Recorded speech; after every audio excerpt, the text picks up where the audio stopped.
para esse momento é o texto de 1 Tessalonicenses, capítulo 5, do versículo 16 até o versículo 24.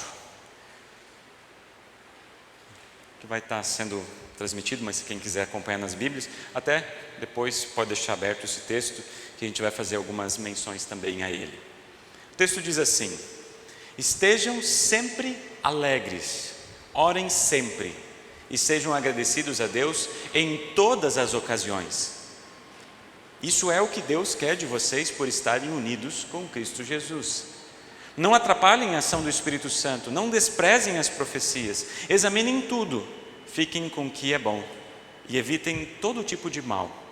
Que Deus, que nos dá a paz, faça com que vocês sejam completamente dedicados a Ele e que Ele conserve o espírito, a alma e o corpo de vocês livres de toda mancha para o dia em que vier o nosso Senhor Jesus Cristo.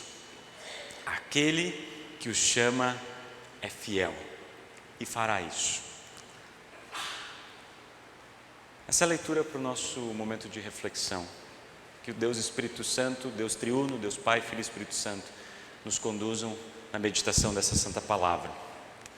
Perceberam que nós estamos diante de um texto que nos motiva a vivermos alegres, a vivermos em oração e a vivermos em gratidão. Sempre, em todas as ocasiões. Será que isso é possível? Será que é possível viver alegres, em oração, em gratidão, em todas as ocasiões? O que o apóstolo Paulo estava querendo dizer? Será que ele estava querendo fazer com que o impossível se torne possível nas nossas vidas? Interessante a gente pensar sobre esse termo, sobre esse texto. E as palavras sempre e em todas as ocasiões, não sei para vocês, mas para mim saltaram aos olhos. Vamos pensar um pouco mais sobre isso. Vamos pensar um pouco mais o que o apóstolo Paulo está nos ajudando aqui a refletir. E justamente essas três exortações, elas estão conectadas justamente ao desejo que Deus tem, que vivamos assim, porque Ele é fiel e fará isso. Então, minha proposta para nós, nesse breve momento de meditação, é pegar cada uma dessas frases: estejam sempre alegres, orem sempre, estejam agradecidos em todas as situações. Vamos pensar um pouco mais, como é que o apóstolo Paulo pode estar nos ensinando, o que ele está nos ensinando aqui, nesse texto.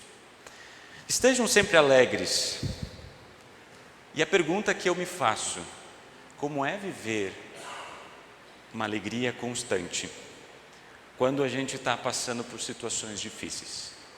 É possível a gente estar sempre alegre com dificuldades das mais diversas que a gente possa estar passando? E daí vem algo que eu gostaria de compartilhar com vocês. Eu trouxe apenas 2 textos lá de Isaías, mas se a gente começar a olhar a narrativa bíblica, a gente vai perceber que alegria não é antônimo de sofrimento. E todas as vezes, ou na grande maioria das vezes, onde a palavra alegria ou felicidade, ela está ali colocada, ela está nos ajudando a viver nesse dia, nessa realidade onde nós estamos aqui presentes. O texto de 1 Tessalonicenses é um exemplo claro disso. A gente já teve algumas mensagens nessas últimas semanas sobre o livro de Tessalonicenses. Então, só para vocês lembrarem, é uma igreja que foi iniciada pelo apóstolo Paulo, mas ele ficou pouco tempo lá, justamente pelas duras provações que o povo estava passando e que eles estavam passando por anunciar o evangelho. Eles logo saem e depois de um tempo, pouco tempo depois, chegam em Atenas, e Atenas, o apóstolo Paulo fala para Timóteo: vai até lá a igreja de Tessalonicenses para ver como é que eles estão, se eles estão firmes na fé, se eles estão aguentando as provações, os sofrimentos e todas as circunstâncias de ser cristão naquele tempo que eles estavam vivendo. E a carta é uma carta de alegria também, justamente porque eles estavam firmes na fé, mesmo diante das mais duras provações. E é justamente nesse contexto que o apóstolo reafirma uma verdade bíblica: vivam sempre alegres. E eu tento comparar que tipo de alegria é essa quando a gente faz numa relação parental, de pais para com os filhos. E a pergunta que eu faço para os pais que estão aqui hoje, eu me incluo nessa pergunta porque eu me fiz ela antes de compartilhar com vocês. Qual é o desejo que vocês têm para os seus filhos? Qual o desejo que vocês têm para os seus filhos? O que vocês querem que os seus filhos tenham?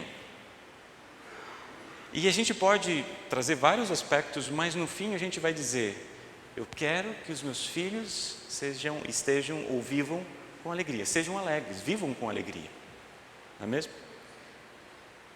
E é interessante que justamente nesse contexto, né, de pais, basta que o nosso filho fique um pouquinho com febre, caia, especialmente os filhos menores, né, caia, se machuque, ou você perceba no rosto dele que ele não está assim tão feliz, alguma coisa aconteceu que a gente já se preocupa. E a gente talvez tente de tudo, justamente para tentar fazer com que eles não sofram, ou não passem por esse tipo de sofrimento. Mas a gente sabe que a gente não tem controle sobre isso. Por mais que os pais façam de tudo para que os seus filhos não sofram, não é esse papel dos pais, de evitar o sofrimento, para que os nossos filhos sejam felizes. Mas é justamente estar ao lado, cuidar deles, compartilhar cuidado, atenção, carinho, amor. Esse é o papel dos pais, estarem ao lado dos filhos enquanto eles passam por situações difíceis na vida. O que o texto, a música que a gente acabou de cantar também, isso que significa Emmanuel, o Deus conosco. O fato de a gente ser cristão não vai impedir com que a gente sofra, mas a gente sabe que Deus está do nosso lado, que Ele é o Emmanuel, que Ele está presente. Só que essa relação de pais e filhos também é interessante, porque tem determinadas circunstâncias que os pais imprimem sofrimento na vida dos filhos. Sim. Deixa eu dar um exemplo bem básico e bem simples. Se dependesse do meu filho, ele comeria bolacha e sorvete todo dia, ainda mais nesses tempos quentes que a gente está vivendo. Ao invés de a gente dar comida verdadeira, salada, arroz, feijão, não é mesmo? Para eles pode ser um certo tipo de sofrimento. E de uma certa forma, como pais, eu espero que ele entenda que eu não dar a comida que ele quer, significa que eu estou cuidando dele. Assim como Deus espera que a gente entenda que eu não receber todas as coisas que eu quero, é Deus cuidando de mim. E ao mesmo tempo, a gente pode até colocar que, assim como eu não dar certos tipos de alimento para ele possa ser um certo sofrimento, assim também a gente precisa confiar que eu passar por determinadas circunstâncias na vida, ou sofrimentos, dificuldades, aflições, vai ser benéfico para a minha fé, para suportar as dificuldades e eu vencer todas as provações. E no fim eu quero que o meu filho confie que sim, o meu maior desejo é que ele seja feliz. Assim como Deus quer que a gente confie que o maior desejo de Deus é que todos nós sejamos felizes, mesmo tendo que passar por diversas dificuldades, aflições, por sofrimentos. São exemplos simples assim do nosso dia a dia, mas acredito que nos faça pensar. Por mais que em diversas situações não conseguimos entender por quê. Por que isso está acontecendo comigo, na minha família, no meu trabalho, ou em qualquer circunstância que a gente possa nomear, somos lembrados pela palavra que é o desejo de Deus, de que sejamos felizes. Mas não é aquela felicidade passageira, fluida, artificial, momentânea. Não, mas é uma felicidade que mesmo em meio a provações e sofrimentos, ela está ali presente. Porque ela não acaba quando o sentimento acaba, mas ela é constante. Sabe que o apóstolo Paulo, ele não só disse isso na carta de 1 Tessalonicenses, estejam sempre felizes, mas ele colocou isso em palavras e em ações também. Não sei se vocês sabem, mas a carta de Filipenses, ela é conhecida como a carta da alegria. Mais de 15 vezes o termo alegria ou felicidade aparece ali. Eu acho que não é segredo de vocês aonde que o apóstolo Paulo escreveu, onde que ele estava quando ele escreveu essa carta. Ele estava preso em Roma, numa das mais duras privações. E é justamente nesse contexto de muitas dificuldades, muitas privações, é a carta da alegria e da felicidade. Ele diz assim para a igreja de Filipenses: eu sei que continuarei vivendo e ficarei com todos vocês para ajudá-los a progredirem e a terem alegria que vem da fé. Em outras palavras, o sofrimento, a alegria não é ausência de dificuldades e sofrimento. Isso a gente sabe, mas é a presença de Deus, do Emanuel conosco, no sofrimento, nas dificuldades e nas alegrias também. Mas a gente sabe que essa alegria não é passageira, mas ela é constante.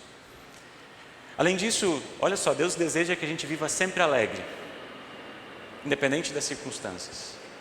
A segunda razão que esse texto aqui nos ensina é: vivam sempre em oração. E novamente é um termo difícil. Talvez, tá bom, pastor, é mais fácil falar do que fazer. Como assim viver sempre em oração? E eu me lembro de duas citações que o Martinho Lutero, um dos reformadores da igreja, ele compartilhou, e eu acho que faz muito sentido quando ele diz assim: não se pode encontrar nenhum cristão sem oração, como também nenhuma pessoa viva sem pulso.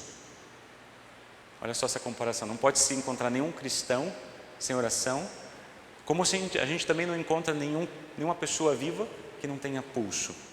Porque o pulso nunca para, bate e está sempre em movimento, mesmo quando a pessoa dorme ou faz qualquer outra coisa e nem toma conhecimento disso. Assim como o coração bate, assim como ele pulsa, assim o cristão, ele vive em constante oração. E aqui o apóstolo Paulo não está pensando numa oração que a gente faz em contextos litúrgicos apenas, ou familiares em devoção, mas uma vida moldada pela presença de Deus nas nossas vidas. E vai fazer mais sentido na segunda citação que ele coloca, dizendo: assim como o sapateiro faz sapato e o alfaiate faz vestido, assim um cristão faz oração, porque o ofício dele é orar.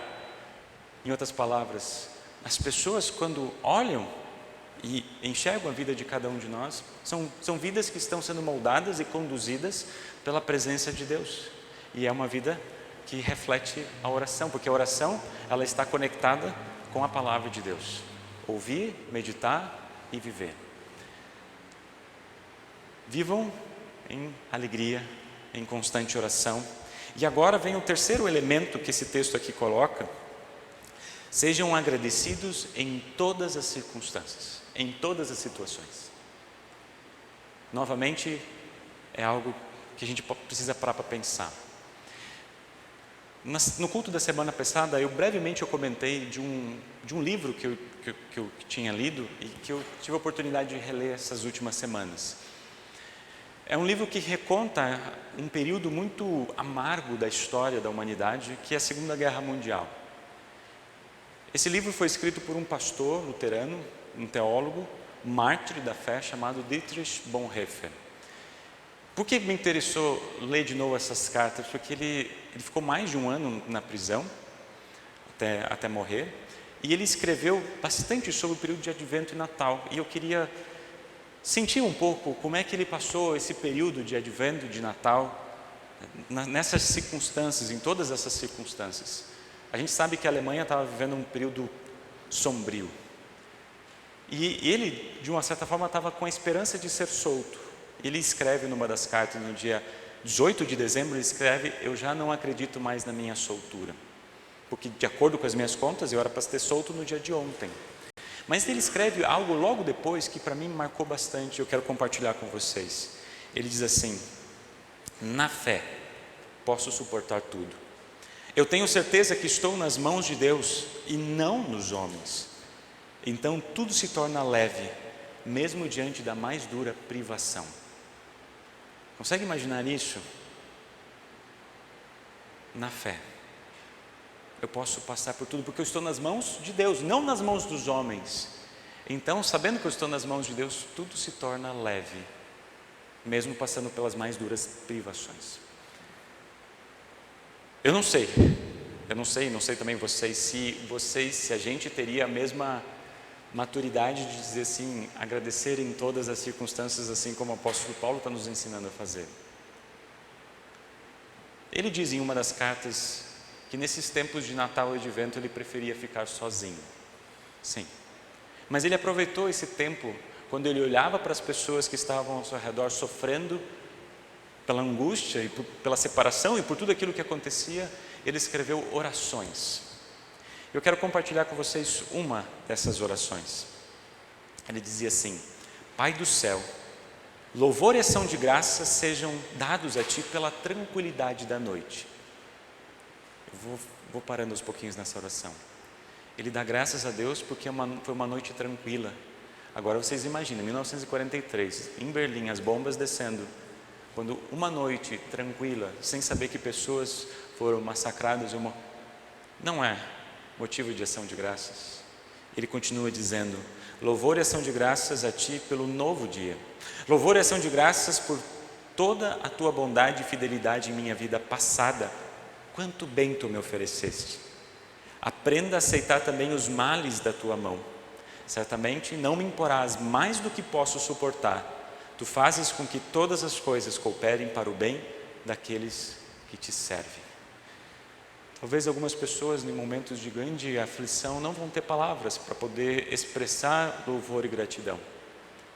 E Dietrich Bonhoeffer pôde oferecer isso àquelas pessoas que estavam sofrendo, dizendo: todas as coisas cooperam, como diz lá em Romanos capítulo 8, para o bem daqueles que servem a Deus.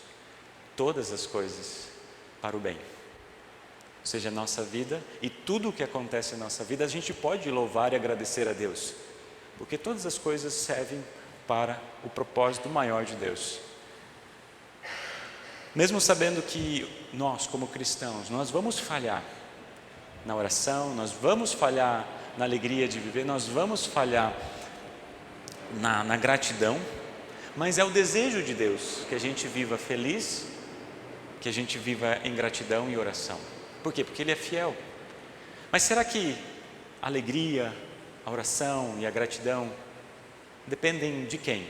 De nós ou de Deus? Se depender de nós, com certeza vamos falhar. Mas a boa notícia que o apóstolo Paulo nos coloca aqui nesse texto, que não depende de nós, mas é porque nós estamos unidos com Cristo, que Ele nos faz enxergar pelos olhos da fé alegria, mesmo no momento passageiro do sofrimento. A oração, mesmo nos momentos de dúvidas, e ação de graças, mesmo nos momentos onde a gente talvez não tenha nem palavras para agradecer. Em Cristo.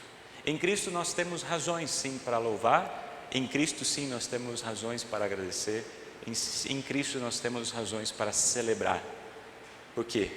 Porque Ele é o Emanuel, o Deus conosco, o Deus presente, que está em todas as circunstâncias. E por mais que a gente passe por situações difíceis, a gente sabe que aquele que nos chama é fiel e fará isso.